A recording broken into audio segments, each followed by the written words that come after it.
What are the ways in which marginalized communities tried to overcome the discriminations they faced?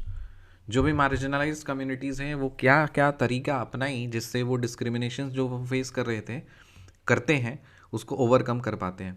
पहला religious solace. Solace का मतलब क्या होता है? Religious solace का मतलब क्या होता है? मीनिंग देखेंगे. जिसका मीनिंग नहीं पता है उसको देख लिया करो. रिलीजियस सोलेस का मतलब होता है,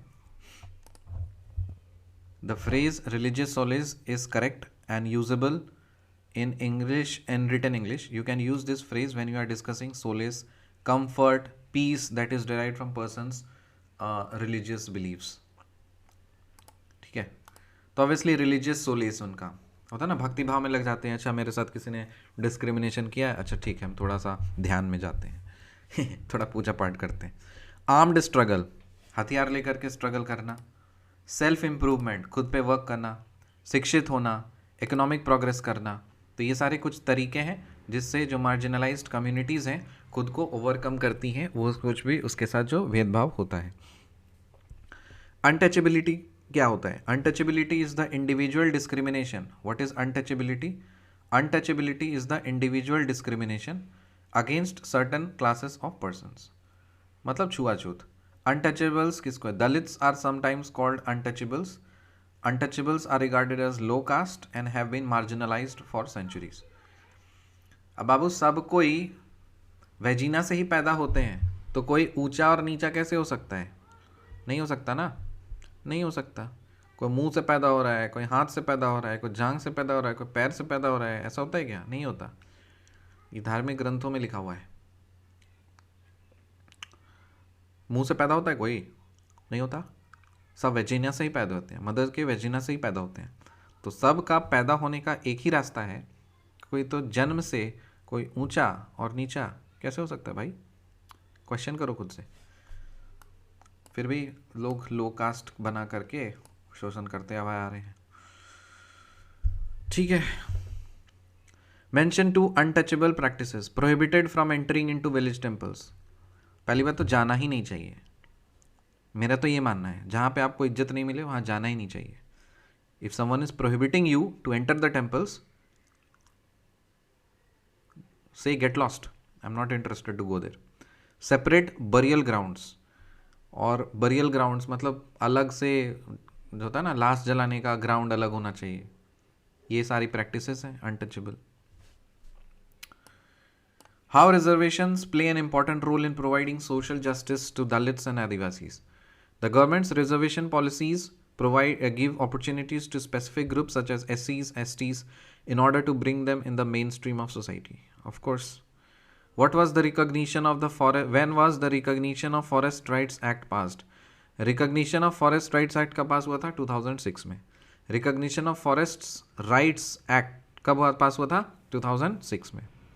What do you understand by the term morally reprehensible? Morally reprehensible का मतलब होता है deserving of the blame of a strong criticism. Morally reprehensible मतलब होता है means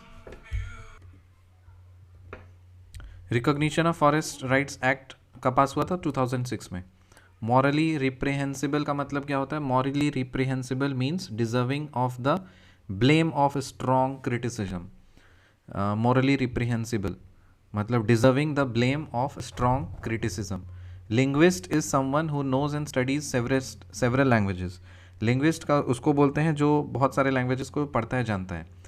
what was the main M behind establishing Hindu college in Banaras इन 1791.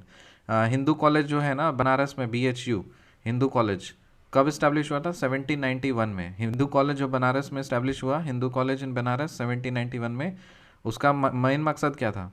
उसका main मकसद था कि एंशियंट संस्कृत टेक्स्ट पढ़ाएगा and useful for the administration of the country. अरे वाह, संस्कृत पढ़ाएगा. What is meant by orientalist? Orientalists were those who were having scholarly knowledge of the language and culture of Asia. Orientalist किसको बोलते थे? उनको बोलते थे जिनके पास जो लैंग्वेज और कल्चर, एशिया का लैंग्वेज और कल्चर का काफ़ी अच्छा नॉलेज है. Who was English education? Why was the English Education Act introduced and in which year? Macaulay's minute, the English education act of 1835 was introduced. Macaulay ने introduce किया था ये इंग्लिश एजुकेशन एक्ट कब? 1835 में। 1835 में मैकॉले का act, English education act कब आया था? 1835 में। Who toured the districts of Bengal and Bihar in 1830s? 1830s में किसने बंगाल और बिहार टूर किया था? विलियम एडम ने किया था। Scottish missionary intrude the districts of Bengal and Bihar, किसने टूर किया था बंगाल बिहार में 1830 में? विलियम एडम ने। William Adam. When did the company decide about improving the system of vernacular education? Company ने कब डिसाइड किया कि उसे वर्नाकुलर एजुकेशन प्रोवाइड करनी चाहिए? 1854 के बाद। So after 1854 the company decided to improve the system of vernacular education. Name the institution established by Rabindranath Tagore. Rabindranath Tagore ने इंस्टीट्यूशन एस्टैब्लिश किया था, कौन सा? शांति निकेतन। कब इस्टेब्लिश हुआ था? 1901 में। रविंद्रनाथ टैगोर ने इंस्टीट्यूशन एस्टैब्लिश किया था, कब किया था? शांति निकेतन में। रविंद्रनाथ टैगोर ने इंस्टीट्यूशन एस्टैब्लिश किया था, कब किया था? शांति निकेतन में। रविंद्रनाथ टैगोर ने इस्टेब्लिश किया था कब शांति निकेतन को? 1901। विलियम जॉन कौन था? William Jones was appointed as the junior जज at the supreme court of company. Company का जो सुप्रीम कोर्ट था ना, उसका जूनियर जज अपॉइंट था विलियम जॉन। विलियम जॉन कौन था? सुप्रीम कोर्ट ऑफ कंपनी का जूनियर जज था। Which languages were learned by William Jones? William Jones ने कितने लैंग्वेज जानते थे? वो 4 लैंग्वेज जानता था, ग्रीक, लैटिन, फ्रेंच और इंग्लिश। ग्रीक, लैटिन, फ्रेंच और English. By whom the Asiatic Society of Bengal set up? Asiatic Society of Bengal किसने सेटअप किया था? विलियम जोन्स ने।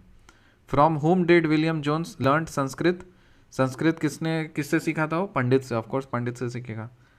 इन विच ईयर वॉज मदरसा सेटअप इन कैलकाटा? कैलकाटा में मदरसा कब सेटअप हुआ था? 1781 में। कैलकाटा में मदरसा कब सेटअप हुआ था? 1781 में। When was Hindu college of Banaras established? 1791 में। मदरसा सेटअप हुआ 1781 में, तो 10 साल बाद 1791 में हिंदू कॉलेज एस्टैब्लिश हुआ। When was English Education Act introduced? 1835। William Carey कौन था? विलियम कैरी एक स्कॉटिश मिशनरी था। विलियम कैरी कौन था? स्कॉटिश मिशनरी था। What does ostracize refer to? Ostracize का मतलब बॉयकॉट कर देना, सोशल बॉयकॉट कर देना किसी भी इंडिविजुअल का या उसके फैमिली का। Ostracize। When was Scheduled Caste and Scheduled Tribes Prevention of Atrocities Act framed? SC/ST act कब आया था? 1989 में। 1989 में। SC/ST एक्ट कब आया था? 1989 में। 1989 में। तो देखो मेरे जन्म लेने से 1 साल पहले ही आ गया था, ताकि आए तो देखो प्रभाष कुमार जन्म लेने वाला है, आगे से खबरदार किसी ने इसके साथ डिस्क्रिमिनेशन किया ना तो पटाख से ये एक्ट मार दा। तो रेडी था मेरे लिए 1 साल से 1 साल पहले। When was the Scheduled Caste and Scheduled Tribe Prevention of Atrocities Act framed? 1989। Who is referred to as assertive person? किसको बोलते हैं? assertive person उसको बोलते हैं जो अपने व्यूज़ को स्ट्रांगली एक्सप्रेस करता है, जस्ट लाइक मी। मैं कभी भी डाउन नहीं रहता, मेरा कोई व्यू है, I just express it in a very strong manner. तो इसमें कुछ याद करने चीज़ें हैं, जैसे SC/ST एक्ट कब आया था? 1989 में। ऑस्ट्रासाइज का मतलब क्या होता है? सोशल बॉयकॉट कर देना। विलियम कैरी कौन था? स्कॉटिश मिशनरी था। इंग्लिश एजुकेशन एक्ट मैकॉले वाला कब आया? 1835 में। हिंदू कॉलेज बनारस में कब इस्टेब्लिश हुआ? 1791 में। मदरसा कलकत्ता में कब सेटअप हुआ? 1781 में। विलियम जोन्स संस्कृत किससे सीखा? पंडित से। एशियाटिक सोसाइटी ऑफ बंगाल किसने स्टार्ट किया? विलियम जोन्स ने। विलियम जोन्स कितने लैंग्वेज जानता था? 4, Latin, French, Greek, English. William Jones कौन था? वो एक जूनियर जज था सुप्रीम कोर्ट ऑफ कंपनी का। रविंद्रनाथ टैगोर ने कौन सा इंस्टीट्यूशन एस्टैब्लिश किया था? शांति निकेतन। कब किया था? 1901 में।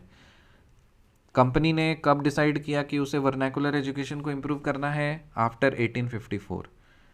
किसने बंगाल बिहार के डिस्ट्रिक्ट्स को टूर किया था? विलियम एडम ने। विलियम एडम कौन था? Scottish missionary. कब किया था? 1830s में।